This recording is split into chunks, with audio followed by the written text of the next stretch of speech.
So we just got word that UBS bought Credit Suisse. The regulators in Switzerland could not allow Credit Suisse to fail, as it would have caused mayhem in the global financial markets.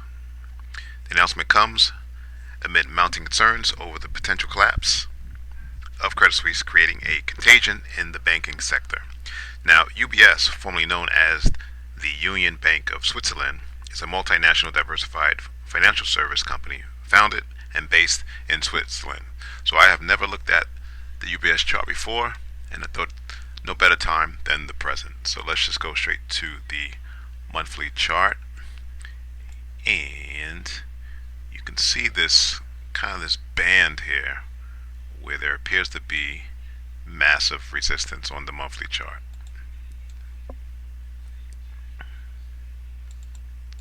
Although the monthly chart closed above the band in 15, it did eventually fall back down. Alright, and then on the downside, we have to look where prices stopped going down and started going up. So I'm just going to mark off 14. Now, just a quick lesson. This is a doji candle, monthly doji candle. Potentially they would have been valid monthly buyers if price would have taken out and closed above the pivot highs to the left. But because it's not valid, price potentially is going to go further down where there might be more liquidity to fill buy orders. Alright, so let's go to the weekly chart. And here's what I was saying a bit more on a granular level. This doji candle would have potentially been a good level had price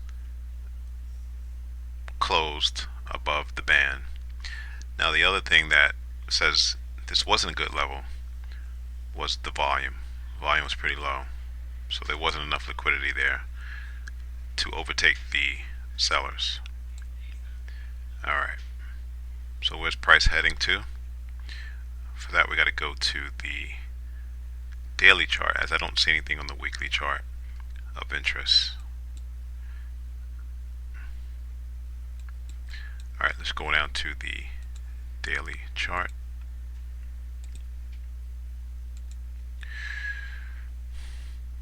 So this is not a level of interest, as there is just way too much selling. You could say this price level represents equilibrium, so price should at least stall. You do have the 200-day moving average at 1775, but I'm looking for volume.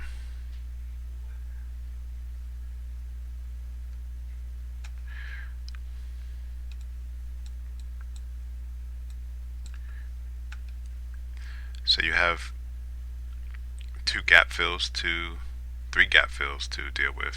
You have one at 1750, another one at 1650, and then another one closer to 1525.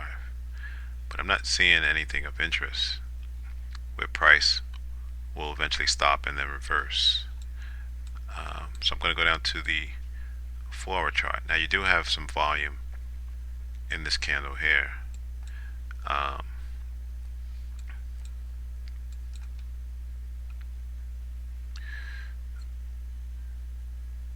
Okay, here's the level. So you can say we had a rally in price, right, by this ERC green candle here, extended range candle. You had some pausing, and then you had a gap up. So we're going to say that there are daily buyers at the 1650 level.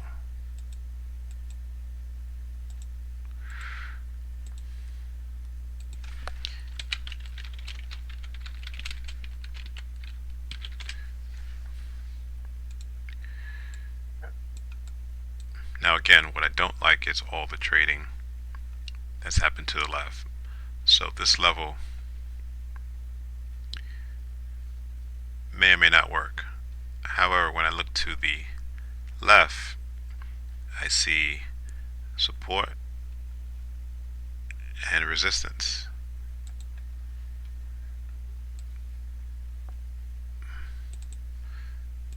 So the level might be okay after all.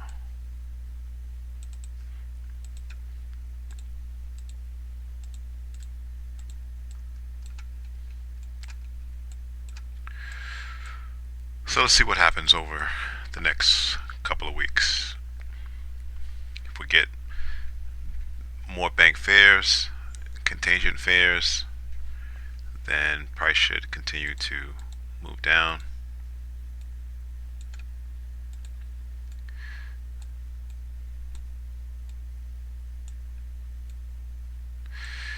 And let's see if price can then bounce off the level.